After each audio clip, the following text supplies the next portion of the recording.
Hörmətli tədbir iştirakçıları, dəyərli qonaqlar, xanımlar və cənablar. Bugün biz əlamətdar bir tarix 28 aprel Ümumdünya Əmək Mühafizəsi Günü və ilk kollektiv müqavilənin 120 illiyinə həsr olunmuş konfrans çərçivəsində bir araya gəlmişik. Bu tədbir əmək mühafizəsi, təhlükəsiz iş şəraiti və əmək hüquqlarının qorunması sayəsində dövlət siyasətinin strateji prioritetlərini müzakirə etmək üçün mühüm platformadır. Azərbaycanda əhalinin sosial müdafiəsinin gücləndirilməsi, məşğul imkanlarının artırılması, əmək münasibətlərinin inkişafı, sosial sahədə xidmətlərin elektronlaşması, operativliyin və şəffaflığın təmin edilməsi istiqamətində ardıcıl islahatlar həyata keçirilir. Azərbaycan Respublikasının Prezidenti cənab İlham Əliyevin sosial sahədə apardığı məqsədyönlü siyasət nəticəsində 2018-2025-ci illər ərzində ölkəmizdə 5 böyük sosial islahat paketi həyata keçirilmişdir. Bu islahatların əlavə maliyyə tutumu 7,6 milyard manat olmaqla 4 milyon nəfəri əhatə etmişdir. Nəticədə bu dövrdə minimum əmək haqqı 3,1 dəfə, minimum pensiya 2,9 dəfə, orta aylıq pensiyada isə 2,6 dəfə artım müşahidə olunmuşdur. Sosial müavinət və təqaüd ödənişlərinin həcmi isə 5 dəfə artaraq 400 milyon manatdan 1,9 milyard manata çatmışdır. Əlavə olaraq, əmək bazarı ilə bağlı görülən tədbirlər nəticəsində əmək müqavilələrinin sayı 556 min və ya 42% artmış və bu artımın 90%-i özəl sektorun payına düşmüşdür.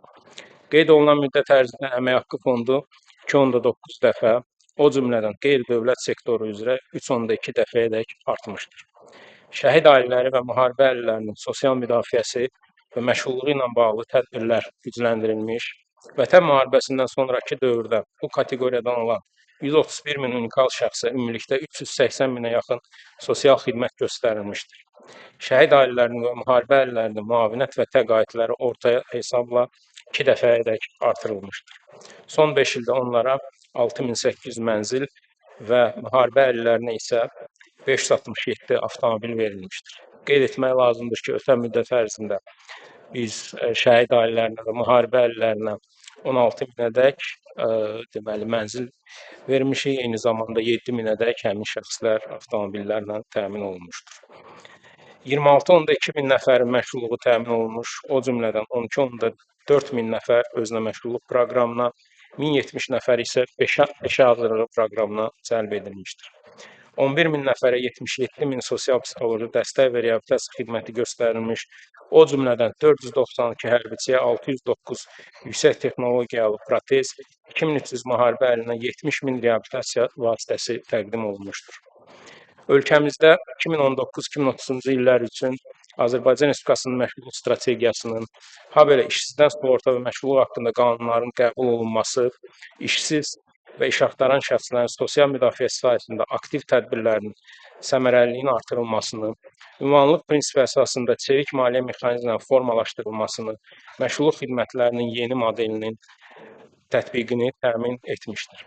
2018-ci ildən başlayaraq görülmüş tədbirlər nəticəsində 1,6 milyon şəxs müxtəlif məşğulluq tədbirlərinə cəlb olunaraq 721 mindən artıq işsiz və iş axtaran şəxs münasib işlə təmin olunmuş, 42 mindən çox peşə hazırlığına, 3,3 min şəxs əmək haqqının birgə maliyyələşmə proqramına cəlb olunmuşdur ki, məşğulluğun təminatı sayəsində əldə olunmuş bu nəticələrdə işə götürənlərin rolunu xüsusi olaraq qeyd etmək lazımdır. Ötən dövrdə 97 mindən çox ailə üçün özünə məşğulluq proqramı çərçivəsində kiçik bizneslər yaradılmışdır. Azərbaycan Respublikasının birinci vitse-prezidenti Mehriban xanım Əliyevanın təşəbbüsü əsasında yaradılmış dost mərkəzləri ölkənin yeni brendinə çevrilmişdir. 2019-cu ilin may ayından bu günə kimi dost mərkəzlərində vahid platformadan tam şəffaf və operativ formada 3,4 milyondan çox vətəndaşa xidmət göstərilmiş və həmin xidmətlərdən vətəndaşların məmnunluq səviyyəsi hazırda 98,4% təşkil edir. Nazirlik tərəfindən əhaliyə təqdim edilən sosial xidmətlərin rəqəmsallaşması istiqamətində də son illər mühüm nailiyyətlər əldə edilmişdir.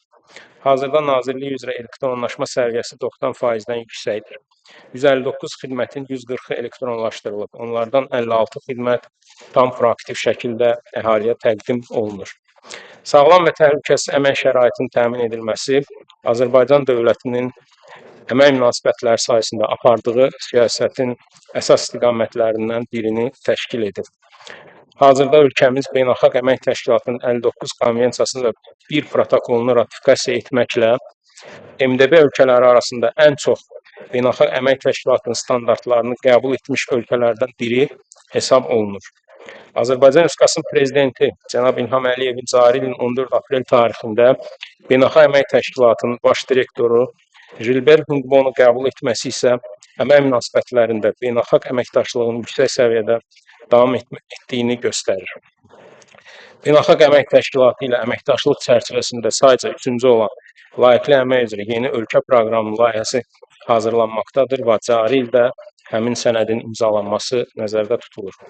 Azərbaycanın ötən il ev sahibliyi etdiyi COP29 konfransı çərçivəsində təqdim etdiyi ədalətli keçid pavilyonu ölkəmizin yaşıl iqtisadiyyata keçid prosesində sosial ədalət və işçilərin rifahını təmin etməyə verdiyi önəmin təzahürüdür. Qeyd etmək lazımdır ki, 2001-ci ildən başlayaraq Azərbaycan Respublikasının Nazirlər Kabineti, Azərbaycan Həmkarlar İttifaqı Konfederasiyası və Azərbaycan Respublikası Sahibkarlar, İşəgötürənlər Təşkilatları Milli Konfederasiyası arasında imzalanan və hər 2 il üçün sosial-iqtisadi və əmək münasibətləri üzrə razılaşmış mövqeləri, birgə fəaliyyətini və öhdəliklərini bəyan edən baş kollektiv saziş sosial tərəfdaşlıq sisteminin tərkib hissəsidir. Bununla yanaşı 2016-cı ildə müştərəkli təmsilçilik prinsipi əsasında təsis edilmiş sosial və iqtisadi məsələlər üzrə müştərəkli komissiya, hökumət, Həmkarlar İttifaqı və sahibkarlar, işəgötürənlər təşkilatları nümayəndələrindən ibarət olmaqla ölkədə sosial və iqtisadi məsələlərlə bağlı birgə qərarların qəbul edilməsi məqsədi ilə fəaliyyət göstərir. Onu da qeyd etmək lazımdır ki, Nazirlik tərəfindən əmək münasibətlərinin təkmilləşdirilməsi məqsədi ilə davamlı tədbirlər görülür. Hazırda əmək məcəlləsində 200-ə yaxın dəyişikliklər üzərində iş aparılır. Bu dəyişikliklər əsasən məsafədən işin tənzimlənməsi, saatlıq əmək haqqı sisteminin tətbiqi, bərabər dəyərli əməyə görə bərabər əmək haqqının ödənilməsi, ailə üzvləri olan işçilərə və qadınlara qarşı ayrı-seçkiliyin aradan qaldırılması ilə bağlı müddəaların təsbiti və sair məsələləri nəzərdə tutur. Əmək münasibətlərində rəqəmsal texnologiyanın tətbiqi sayəsində də mühüm nailiyyətlər əldə olunmuşdur. Əmək və məşğul alt sistemi üzərindən əmək müqavilələrinin elektron formada bağlanması prosesi uğurla tətbiq edilir. Hazırda alt sistemdə təxminən 1.6 milyondan artıq əmək müqaviləsi elektron formada bağlanmışdır ki, bu da mövcud müqavilələrin 87%-ni təşkil edir. Bu alt sistem sayəsində bədbəxt hadisələrə dair məlumatların vahid elektron platformada toplanır və risklər süni intellekt dəstəyi ilə analiz edilir. Bu, əməyin mühafizəsində qabaqlayıcı və proaktiv yanaşmanın əsas komponentlərindən biridir. Sistem imkan verir ki, istehsalatda bədbəxt hadisələrdən və peşə xəstəliklərindən icbari sığorta müqavilələri bağlamayan və minimum əmək haqqı məbləğindən aşağı məbləğdə əmək haqqı ödəyən işəgötürənləri müəyyən edib, onlar barəsində müvafiq maarifləndirmə, xəbərdarlıq və proaktiv nəzarət tədbirləri görək. İşğaldan azad edilmiş ərazilərimizdə yüksək sürətlə davam edən quruculuq və bərpa işləri çərçivəsində işçilərin sağlam və təhlükəsiz əməyini təmin etmək üçün mütəmadi maarifləndirmə tədbirləri həyata keçirilir. Proaktiv nəzarət tədbirləri nəticəsində isə işçilərlə 11 minə yaxın əmək müqaviləsinin bağlanmasına nail olunmuşdur. İş yerlərində baş verən bədbəxt hadisələrin qarşısının alınması üçün nəzarət mexanizmlərinin daha da təkmilləşdirilməsi və qabaqlayıcı tədbirlər sistemi şəklində tətbiqi də əsas prioritetlərimizdən biridir. Ötən il ərzində Dövlət Əmək Müvəffəqiyyətli Xidməti tərəfindən 23 mindən çox ərizə və şikayət araşdırılmışdır. 19.5 minə yaxın sorğu cavablandırılmışdır. 2024-cü ildə baş vermiş 2052 sayda bədbəxt hadisə araşdırılmış, istehsalatla bağlı olan 631 bədbəxt hadisənin tədqiqatı isə yekunlaşdırılmışdır. 2023-cü ildən fəaliyyətə başlayan Əmək Mühafizəsi Mərkəzi bu sayədə insanal potensialın gücləndirilməsində mühüm rol oynayır. Mərkəz iş yerlərinin attestasiyasının həyata keçirilməsi, maarifləndirici tədbirlərin təşkili və əməyin təhlükəsizliyi ilə bağlı mexanizmlərin tətbiqi sayəsində vacib funksiyaları icra edir. Eyni zamanda mərkəz işəgötürənlərlə müqavilə əsasında əməkdaşlıq edərək onlara peşəkar xidmətlər təqdim edir. ölkənin bütün regionlarında, xüsusilə işğaldan azad edilmiş ərazilərdə mütəmadi olaraq təşkil olunan təlimlər və maarifləndirmə tədbirləri əhalinin bu sahədə bilik və bacarıqlarının artırılmasına xidmət edir. Əməyin mühafizəsi üzrə normativ çərçivənin təkmilləşdirilməsi məqsədilə indiyədək 58 milli standart təsdiq edilmiş, əlavə olaraq 111 dövlət standartının hazırlanması istiqamətində isə işlər davam etdirilməkdədir. Eyni zamanda Dövlət Əmək Müfəttişliyi Xidməti tərəfindən dost müfəttiş layihəsi həyata keçirilir ki, bu da işə götürənlərə dəstəyin yeni bir müstəvidə göstərilməsidir. Belə ki, layihədə könüllü iştirak üçün müraciət edən işə götürənlər də əməyin mühafizəsi və elektron alt sistemlərdən istifadə, əmək qanunvericiliyinin tətbiqi və insan resurslarının idarə edilməsi üzrə ekspertlər tərəfindən diaqnostik qiymətləndirmələr aparılır, mövcud boşluqlar aşkar edilir, onların həlli üçün tövsiyələr verilir və müvafiq təlimlər təşkil olunur.